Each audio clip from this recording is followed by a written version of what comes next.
A heavily tattooed man races through a dim basement parking lot, clearly terrified. It's obvious he's being chased by a gang. Just as he steps into an open area, a car speeds toward him and slams into him, throwing him harshly to the ground.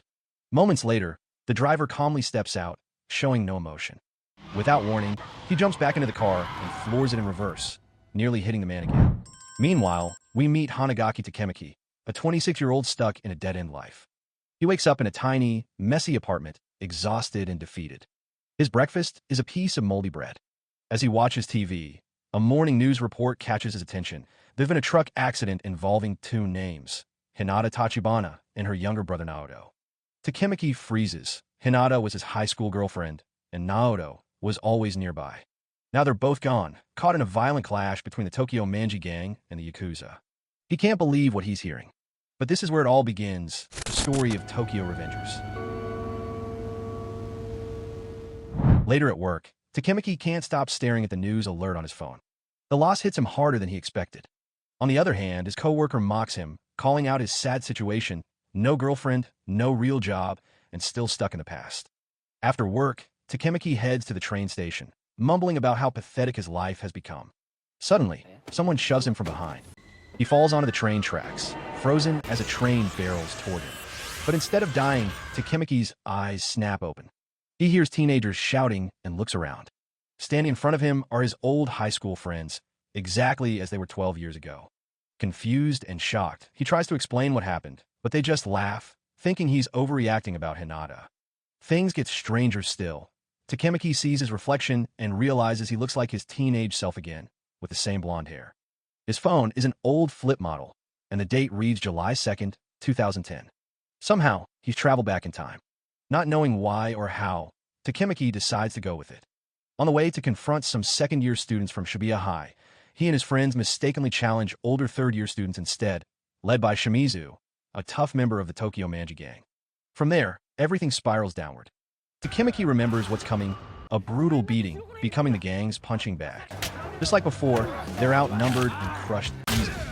Lying sore and humiliated on the ground, Takemaki realizes he's trapped in the same nightmare he thought he'd escaped. On his way home, Takemaki can't stop thinking about Hinata.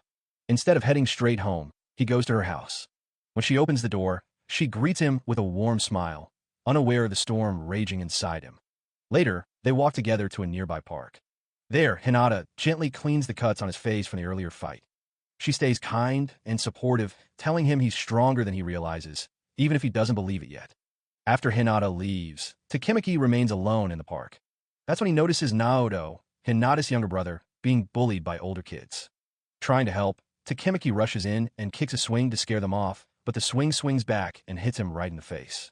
Once the bullies run away, Takemaki finally talks to Naoto. He looks at the boy, knowing Naoto is supposed to die in the future.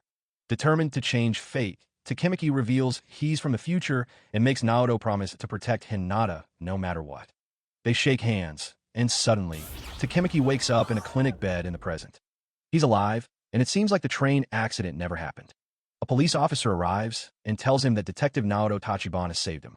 Takemaki is stunned. Naoto survived. That handshake in the past actually changed the future. But sadly, Hinata still died. Later, at Naoto's apartment, they sit down to figure things out. Naoto believes Takemaki's story and agrees that if Takemaki can go back in time again, they might be able to fix everything. Their new mission is for Takemaki to return to the past, dive into the Tokyo Manji gang, and find a way to stop Hinata's death before it happens. Naoto explains the gang wasn't always so dangerous. Over time, however, they grew violent enough that even the Yakuza avoided them. It all comes down to two key figures, Mikey and Kisaki. If Takemaki can track them down and uncover how the gang shifted from rebellious bikers to ruthless criminals, they might finally have a chance to rewrite the future. Feeling overwhelmed, Takemaki panics and rushes out of Naoto's apartment. But Naoto stops him at the door and urges him to try again. All Takemaki has to do is shake his hand. After a moment of hesitation, Takemaki finally agrees. The moment their hands touch, he's sent back to the past. This time, Takemaki wakes up in the middle of an underground fight. He's inside a rough arena where the gang holds illegal matches. Suddenly, his friend Atsushi pulls out a knife and charges at Shimizu, planning to stab him just like in the original timeline. But Takemaki yells Shimizu's name and jumps in to stop it. Then, surprisingly, Takemaki challenges Shimizu to a one-on-one fight with a bold offer. If he wins, Shimizu must take him to the gang's leader. Shimizu laughs and quickly knocks him down. But Takemaki refuses to give up. Even bleeding and barely standing, he keeps getting back up. Meanwhile, in the stands above, Mikey and Draken, leaders of the Tokyo Manji gang, watch closely. As soon as they arrive, the crowd falls silent, showing respect. Mikey and Draken walk down to see what's happening. Mikey is impressed by Takemaki's courage, saying someone that determined is worth befriending. Then, after learning Shimizu arranged the illegal fight, Mikey kicks him so hard he flies across the room and passes out. Just like that, Takemaki and his friends are finally free from Shimizu's control. Later that day, the boys walk home together, still shocked by everything.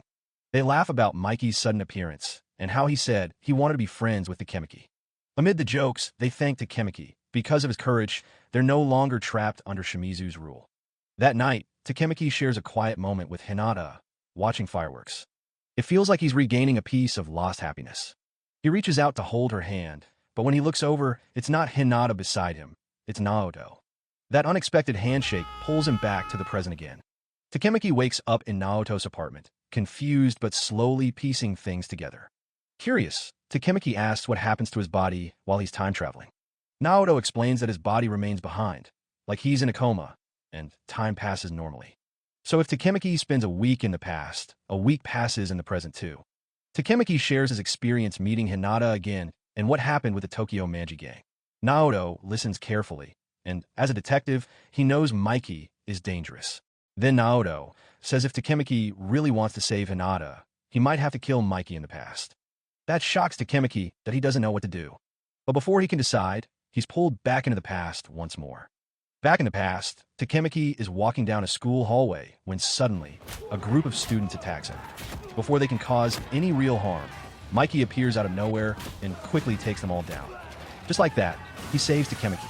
Surprisingly, Mikey doesn't even attend this school. He just shows up, handles the situation effortlessly, and casually invites Takemaki to hang out. With Draken walking beside him, Mikey leads the way through the hallway as if nothing happened. Meanwhile, Takemaki trails behind, still trying to process what just occurred. As for the students who attacked him, Mikey and his crew step right over their unconscious bodies without even glancing back. Outside, at the school gate, Hinata rushes over and tries to stop Takemaki. She's worried Mikey and his gang might hurt him or take advantage of him. The tension rises until Mikey calmly tells her that Takemaki is his friend. Hearing this, Hinata relaxes and realizes she misunderstood the situation. Later that day, Mikey, Draken, and Takemaki hang out by a lake, riding bikes and chatting like old friends. During their talk, Mikey invites Takemaki to join the Tokyo Manji gang. To Mikey, being in the gang means living freely, standing up for loyalty, pride, and the group's name. Takemaki agrees, seeing this as his chance to get closer to Mikey and Draken and learn more about the gang's history, so he can change the future. That night, Takemaki attends his first Tokyo Manji gang meeting.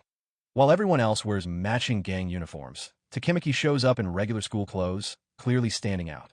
Soon, Mikey and Draken arrive. Shimizu is there too, but Draken tells him to leave. Embarrassed, Shimizu storms off. The meeting begins with talk of revenge. The gang plans to fight Mobius, another group that hurt one of their members' girlfriends. Everyone agrees and prepares for the upcoming battle. Meanwhile, in the present day, Takemaki gives Naoto an update. He tells him Mikey seems like a good guy, but Naoto remains unconvinced. His plan is still to stop Mikey and break the chain of events that led to Hinata's death. Takemaki disagrees, believing there's more to the story. Together, they look through old photos of Tokyo Manji members. That's when Takemaki spots a picture of Atsushi in the gang. In the original timeline, Atsushi never joined, which means Takemaki's actions in the past changed the future. Takemaki then meets Atsushi on a rooftop. Atsushi admits he was the one who pushed Takemaki onto the train tracks. After failing to stab Shimizu because of Takemaki's interference, Atsushi lost his way and ended up under Kasaki's control. He reveals that Draken died a few years ago, and after that, Mikey changed completely. The gang became violent and dangerous. Atsushi pleads with Takemaki to go back in time and fix everything. Then, with tears in his eyes and a final apology, he steps off the rooftop. Takemaki watches in horror as his best friend falls, heartbroken. A few days later, Naoto shows up at Takemaki's place with some food. As they eat together, Takemaki tells Naoto what Atsushi said before he jumped, that everything went wrong because Draken died. Naoto shares what he found in the official records. Draken was stabbed, but the attacker was never identified. Immediately, Takemaki asks Naoto to dig deeper into the case. If Draken's death changed Mikey, then maybe saving Draken could save Hinata too. With renewed determination, Takemaki shakes Naoto's hand and travels back to the past. This time, he wakes up riding bikes alongside Atsushi and the gang. For a brief moment, everything feels calm and familiar. Takemaki takes the chance to cheer Atsushi up, telling him not to give up, even if he doesn't know why himself. Afterward, Takemaki heads to Hinata's house, hoping to find Naoto. But Naoto is away on a school trip. Hinata reminds him about the upcoming festival, which snaps Takemaki's memory. Today is the day of the big fight between Tokyo Manji and Mobius. Worried, Takemaki rushes to the hospital. There, Mikey and Draken are visiting the girlfriend of a gang member who is injured by Mobius. Her parents are furious and blame the gang. Draken bows deeply and sincerely apologizes, pulling Mikey down to bow with him. Watching this, Takemaki realizes that while Mikey is the leader, Draken is the one who keeps him grounded. If Draken stays alive, maybe Mikey won't lose control in the future. Later, Takemaki secretly follows them to a warehouse where Tokyo Manji is holding a meeting. He tries to stop the fight, but it's already underway. The Mobius gang arrives and the battle begins. One Tokyo Manji member charges in, but is quickly beaten by the Mobius leader. That's when Mikey steps in. With a swift, powerful kick, he knocks the Mobius leader out cold. Seeing their leader fall, the rest of Mobius immediately backs down. Takemaki stands there, amazed. For the first time, he feels like he's making a real difference. Maybe, just maybe, he can still save Hinata. After the intense gang fight ends, Takemaki enjoys a calm evening at the festival with Hinata. They stroll together through the bustling crowd, soaking in the moment. Suddenly, Takemaki spots 3 Mobius gang members slipping away, acting suspiciously. Trusting his instincts, he apologizes to Hinata and quietly follows them. He tracks them to a secluded spot, where he watches them hand a knife to Shimizu and instruct him to stab Draken. That's when Takemaki realizes, in the original timeline, Shimizu is the one who kills Draken. Before he can react, the Mobius members catch sight of him. They beat him brutally and bind him with duct tape. Fortunately, Hinata arrives just in time. She finds him and swiftly frees him. Without hesitation, Takemaki rushes to find Draken. When he reaches the scene, he sees Mobius members surrounding Draken. They drag him into a warehouse and begin assaulting him. Meanwhile, Mikey senses something is wrong. He and his crew hurry to the warehouse, arriving just in time to join the fight. Another fierce gang battle erupts. Amid the chaos, Takemaki witnesses Shimizu stab Draken. Draken collapses, gravely wounded. Thinking quickly, Takemaki charges in. While Mikey battles, Takemaki hoists Draken onto his back and carries him out of the warehouse. He calls for an ambulance, doing everything possible to save him. But just outside, Shimizu waits. Takemaki stands alone, no backup in sight. He has no choice but to fight. At first, Shimizu dominates the fight, landing blow after blow. Takemaki takes the hits, struggling to stay upright. Still, he refuses to surrender. Summoning all his strength, he delivers a final strike that knocks Shimizu unconscious. Later, at the hospital, Mikey and the Tokyo Manji gang wait anxiously. The doctor emerges and announces that Draken's surgery was successful. He will survive. With Draken safe, Takemaki returns to the present, filled with hope. He runs through the city and finds Atsushi, who is still alive. Even Mikey's tattoo, the symbol of the gang's grim future, has vanished. Finally, Takemaki visits Naoto's place to share the good news. But when the door opens, it's not Naoto, it's Hinata. She's alive. The plan worked. The future has truly changed. So the moral of the story is, if your life sucks, just time travel, fight some gangsters, survive a train, take a few punches, stop a stabbing, and boom, your ex might be alive again. Easy, right?